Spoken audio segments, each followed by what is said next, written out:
20 years. That's a long time to learn what trust really is. In my field, it isn't a feeling. It's a structure. It's the sterile field, the sealed vial, the unbroken chain of custody.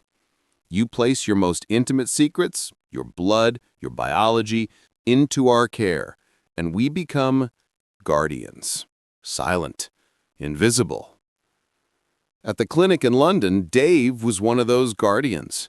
He was exceptional, skilled, the kind of nurse who could calm the most anxious patient with a quiet word, find a vein on the first try in the dimmest light.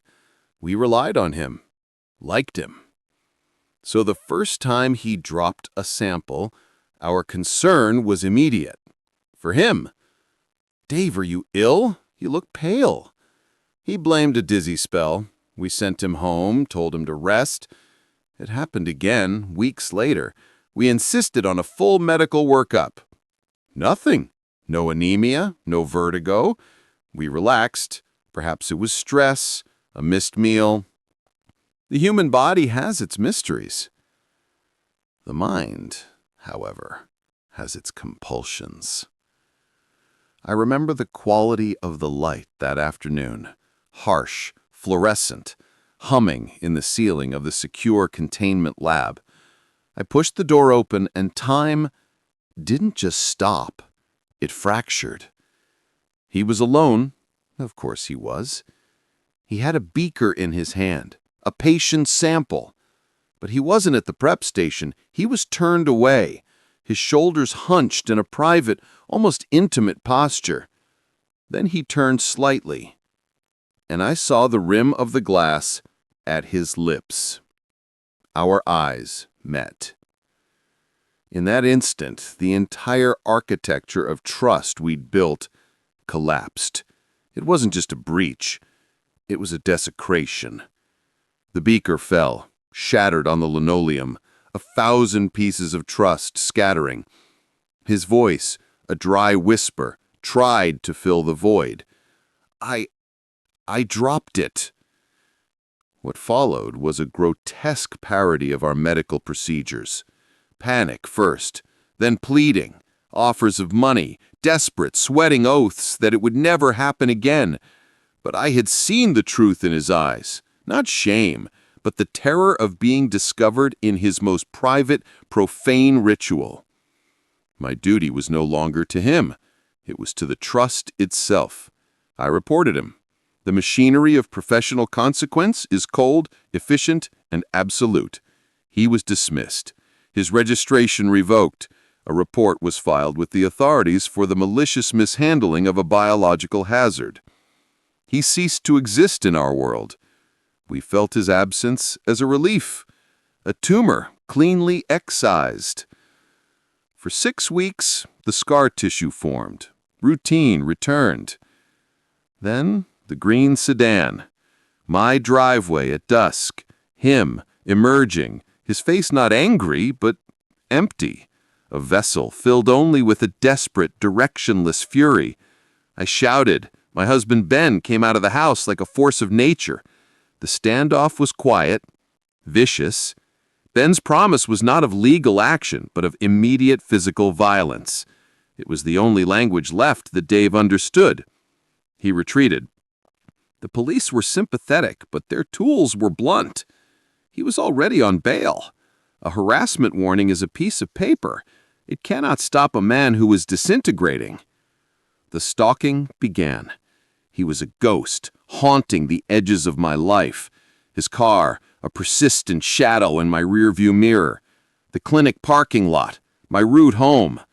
The fear? It ceased to be an emotion. It became an organ, a cold, hard knot of certainty setting beneath my ribs. The finale was on a country road, slick with autumn rain, dusk. His headlights erupted in my mirrors, blinding. He didn't want to pass. He wanted to punish, to dominate. He rode my bumper, then swerved beside me, his tires on the verge, trying to shepherd my car into the deep wooded ditch. I remember the sound, the spray of gravel, the roar of his engine. the silent scream in my own throat. I overcorrected. The world spun in a slow, sickening arc. Then impact. Mud. Silence.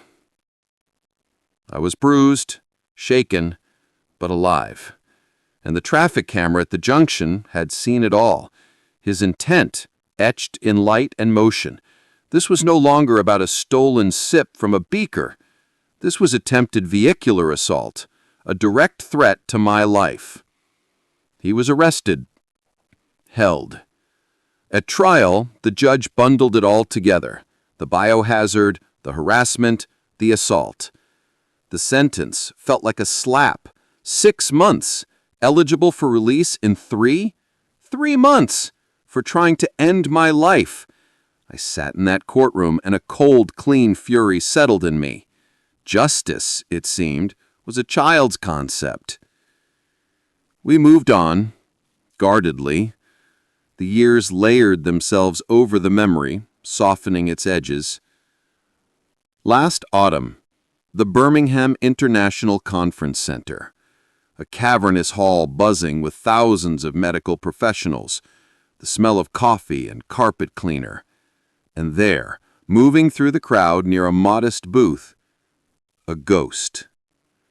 It was him, Dave, older, thinner, hair gone steel gray.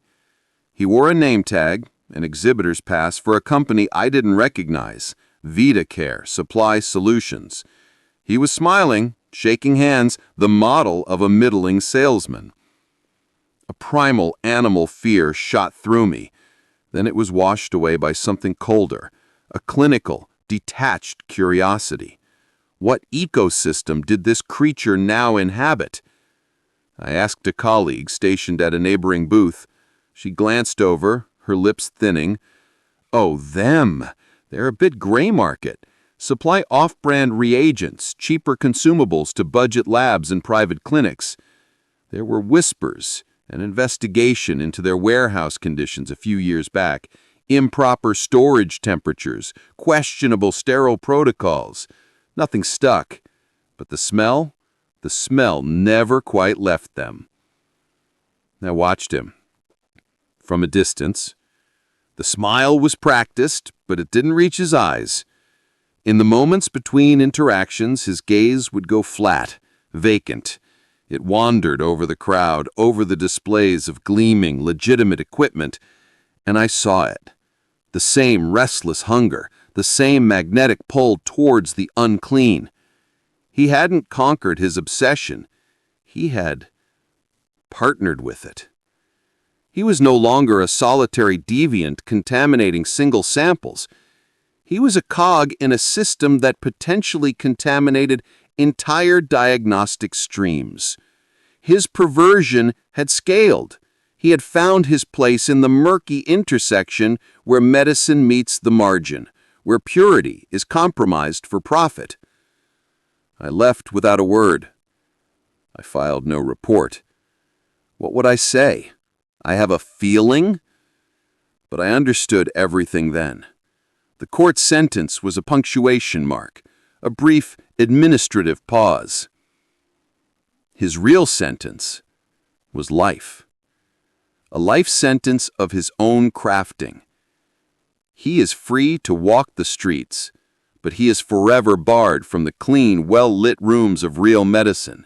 He is condemned to forever haunt its fringes, to trade in its shadows, to be a man whose handshake carries the faint, persistent odor of compromise. He is trapped in the very contamination he craves. The law required he lose his liberty for 3 months, but his own nature demanded he lose his soul. Forever. That is the more complete justice. Terrible and fitting. He is out there, right now, smiling that empty smile, selling his shadows, and he will never, ever be clean again. I was there, writing jokes for a man whose greatest fear was a joke that landed, a boss who sanitized humor, drained the color from it, We were ghostwriters for a ghost of an idea, a company destined to fail, and it did. But in that gray little office, I worked beside Paul. Paul was from Quincy, dry wit, the kind of funny that doesn't announce itself. It just is. He was brilliant, and he was a vault, sealed shut, no after-work drinks, no stories of a life outside. He arrived, he wrote clean, solid copy, and he vanished into his apartment, a mystery. But in comedy, you let mysteries lie. You don't poke the quiet ones. Then, the voice. An older woman's voice, in the communal area. Then, from his office, clear as day. I heard it. My first thought was, human, good for him, company, a mother visiting, something normal.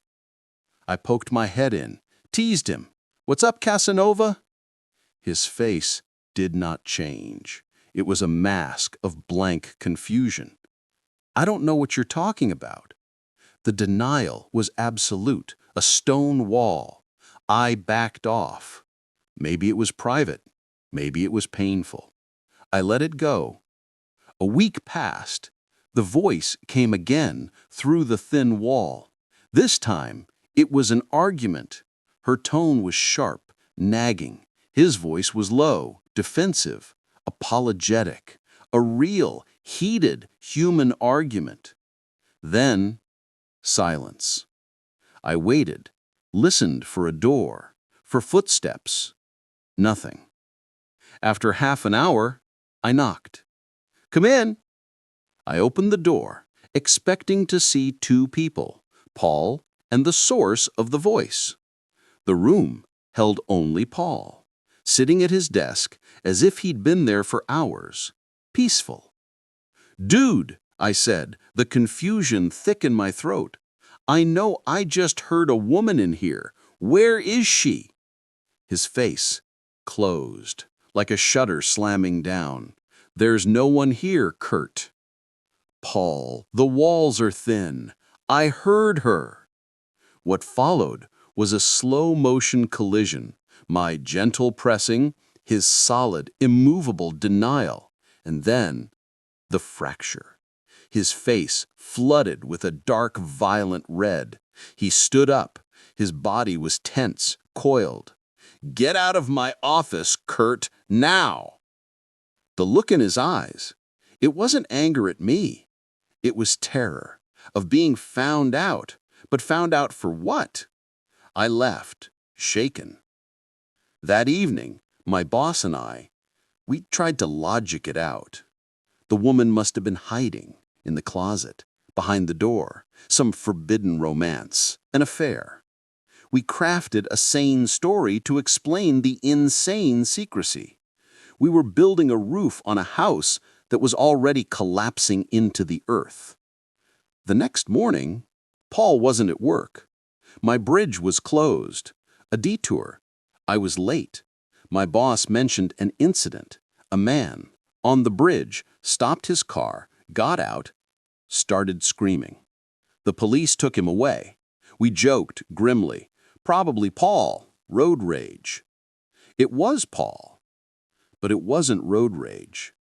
The full story, it dripped out to us over weeks, through a contact, a friend in the system. Paul had not just been screaming. He was begging people to call the police because he said he had killed his mother. He had cooked her head in his oven, and he had eaten it. The police went to his apartment. They found a roasted pig's head on a baking tray. It was clearly, unmistakably, a pig, animal, not human. They told him this. They showed him. They said, "Paul, this is a pig." And he erupted. He called them liars. He lunged. He had to be restrained. The animal head on the tray was proof to them. To him, it was proof of something else entirely. a different truth, a terrible personal truth. He was committed, a mandatory psychiatric hold where, as far as I know, he remains. The system, it doesn't let go. And the voice, Joel, the woman's voice I heard, was it a hallucination so powerful that it vibrated through the walls? Was he rehearsing, arguing with a ghost that only he could see? Was the sound I heard not a real woman, but the sound of a mind slowly, meticulously tearing itself loose from its moorings? I will never have that answer. I sit here now, my name on better things, in the credits, the grind, it paid off. But sometimes in the quiet, I think of Paul, in his gray office, writing clean, harmless jokes, while inside his skull a storm was building, a chaos he was trying desperately to argue with, to apologize to quiet. We thought his silence was just personality. It was the silence before the scream on the bridge. Comedy is about the observed truth, the shared recognition. But some truths are not for sharing. They are prisons. And some people are serving a life sentence inside their own minds. And you can work right beside them and never hear the walls closing in, until you hear a voice through a wall that isn't really there. And you realize the most terrifying punchline of all is the one that never gets delivered. It just hangs there, in the air, forever. My name is Mark. For 4 years, my world was the hum of fluorescent lights and the glow of security monitors. Westgate Mall. It was a simple life, a predictable rhythm. You clock in, you watch, you clock out. You don't look for trouble. Trouble is a way of finding its own. I met Craig in the break room. A quiet man, bald spot already forming, glasses. Looked more like an accountant than a security guard. But the boss said he was solid, reliable.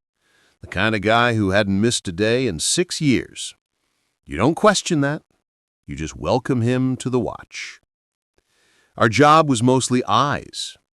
23 cameras, a wall of silent television screens showing a silent world. Day shifts, you react. Night shifts, you wait. I noticed it first on a slow afternoon. Craig wasn't scanning. He was fixed.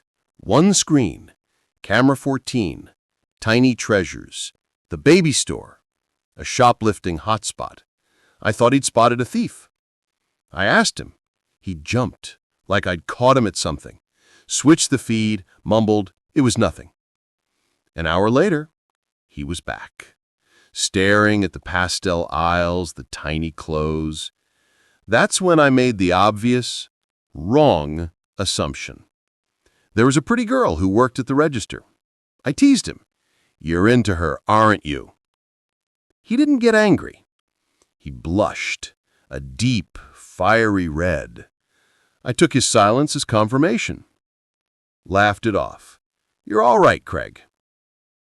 I was wrong. The pieces started coming together on the night shift, 2:30 a.m. His turn to walk the patrol, my turn on the monitors. I saw it, a security shutter, not fully closed. Tiny treasures. I radioed him. No answer. Just static. And in that silence, a cold understanding began to form. Craig wasn't answering. The baby store was open. Rules said we never enter a closed store. Craig was a rule book. For him to break it, something was very wrong. I found him inside, in the dark. He stepped out from behind a display of stuffed animals, pale as a ghost, said he heard a noise. It was a lie, a bad one. The next night he thanked me, said he was going to be a father, said he was scared. It was another lie, a quieter one. but the fear in his eyes was real. I just didn't know what it was for. Normalcy returned. For a while. Then my phone buzzed. A video from a friend. "Check out this loser freak." The video was dark, shaky. A man in a diaper, a bonnet, a giant blue pacifier, babbling in a baby's voice. Then he spoke, in his own voice. It was Craig. The revelation wasn't a shock. It was a sick, slow sink, a puzzle solving itself in the worst way. This was the obsession. This was the secret. The baby store wasn't about a crush. It was about whatever this was. The video was spreading, going viral, in our small city. It was a timer, counting down to the end of his life here. That night in the security office, the air was thick enough to choke on. He had no idea I knew. For 3 hours, I wrestled with it, with him sitting 3 feet away. Finally, I spoke. My voice was dry. "Hey, Craig, I saw a video today." He didn't speak. He didn't have to. His face turned that dark red again. His hands shook. Sweat beaded on his skin. A silent confession. I had to ask the only question that mattered, the one screaming in my head. "Craig, are you a weirdo for kids?" His head snapped to me, real horror in his eyes. "No," he shouted, his voice cracking. "It's not like that. I swear to God." I believed him. In that moment, I believed he wasn't a predator. But that left only a deeper, more confusing dread. If not that, then what? And it didn't matter. The world wouldn't care about the distinction. I looked at him, a man about to be erased. "Craig, you have to get out of town. You need to leave now." He understood. He put his head in his hands, and he sobbed. Not like a man, but like something broken. He cried for everything he was about to lose, for the life he had set on fire with his own foolishness. That was the last time I saw him. He was gone before the laughter and the anger hit them all. The boss said he'd have fired him. Everyone called him a freak, a pervert. I understand why. But that's not what I feel when I think of him. I feel fear. I'm a father. I think about the man who swore he wasn't a threat. I think I believed him then. But people change. They spiral.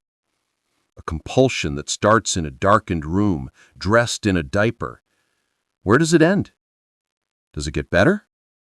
Or does it curdle, twist into something darker?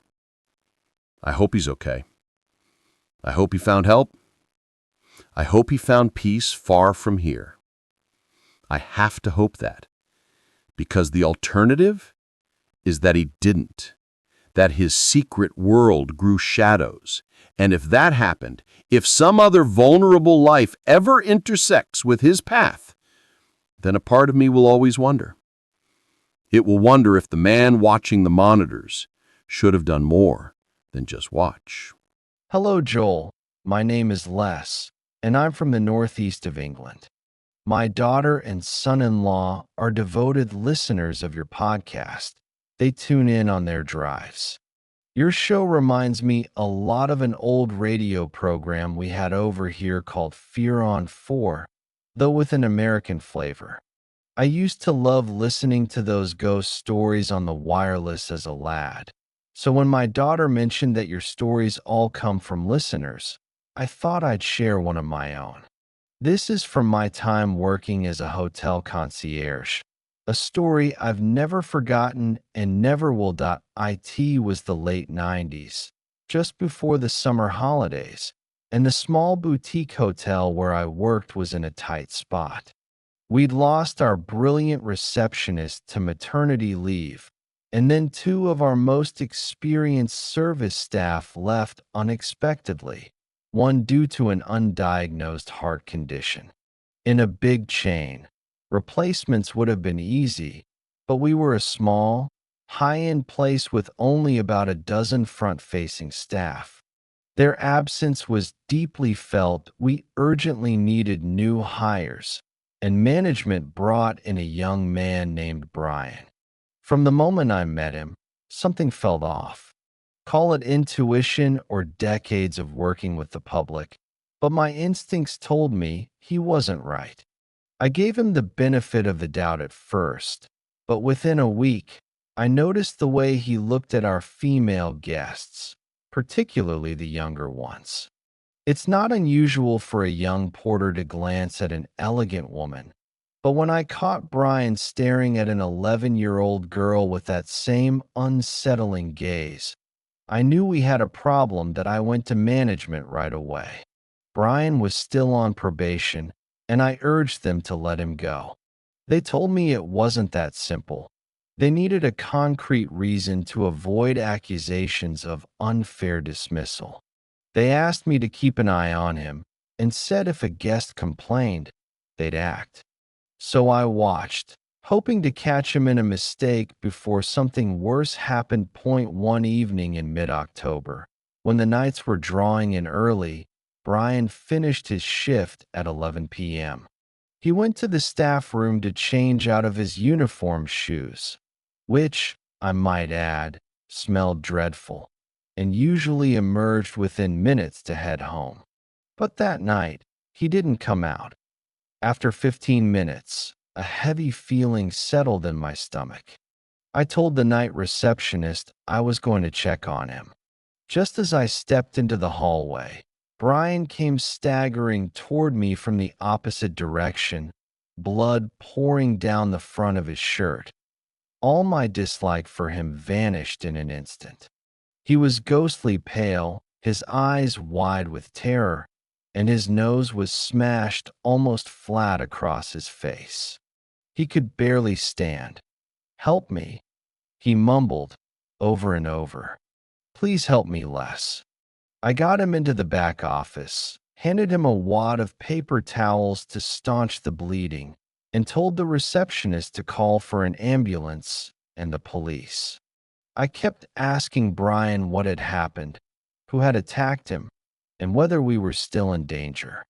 But all he would say was, "Don't let him get me. Please don't let him kill me." For a few tense minutes, I was convinced a violent maniac was loose in the hotel. Then, as I stepped back into the lobby to reassure the receptionist, a man in shorts and a t-shirt, barefoot and furious, stormed in. "Where is he?" he shouted. I knew immediately he was the one who'd done this to Brian. Part of me wondered if Brian might have been an innocent victim. He was creepy, but maybe he'd crossed paths with someone unhinged. I was wrong. That IT took a moment to calm the man down. But when he finally explained, the picture became chillingly clear. Our hotel had only 12 rooms, including 3 family suites. These suites had a main room for parents and a separate, smaller bedroom for children, each accessible from the hallway for fire safety. This man was staying in one of those suites with his 2 young daughters. Just before bed, he'd gone to check on his girls in the children's room. There, in the near darkness, stood Brian, silently watching them sleep, as any father would. He saw red. He confronted Brian, and when Brian couldn't give a credible reason for being there, the father lost control. The beating that followed was brutal, but in his mind, it was justified. The aftermath was a legal and moral mess. We fired Brian on the spot, of course, but when the police reviewed the security footage, they arrested the father for assault. Brian hadn't technically broken any law by being in the room. He hadn't touched the girls, and he hadn't taken anything. In the eyes of the law, he was merely present where he shouldn't have been. The father, however, had committed grievous bodily harm. That IT felt backwards. The predator walked away with a broken nose and a dismissal, while the protector faced criminal charges. I never learned what happened to that father, though I hope the courts showed leniency. As for Brian, he vanished from our lives. Good riddance to bad rubbish, as we say, but that's not quite the end of the story. A few years later, I read a small news item in the paper. A man with the same name, similar age, similar description, had been arrested in a nearby city for attempting to lure a child from a park. I can't say for certain it was him, but the coincidence sat with me like a stone. Sometimes the law sees only what's in front of it, not what's lurking beneath. And sometimes the true measure of justice isn't found in a courtroom, but in the dread that follows a man like Brian and the father who tried, in his own raw way, to stop him before it was too late. Thanks for letting me share this, Joel.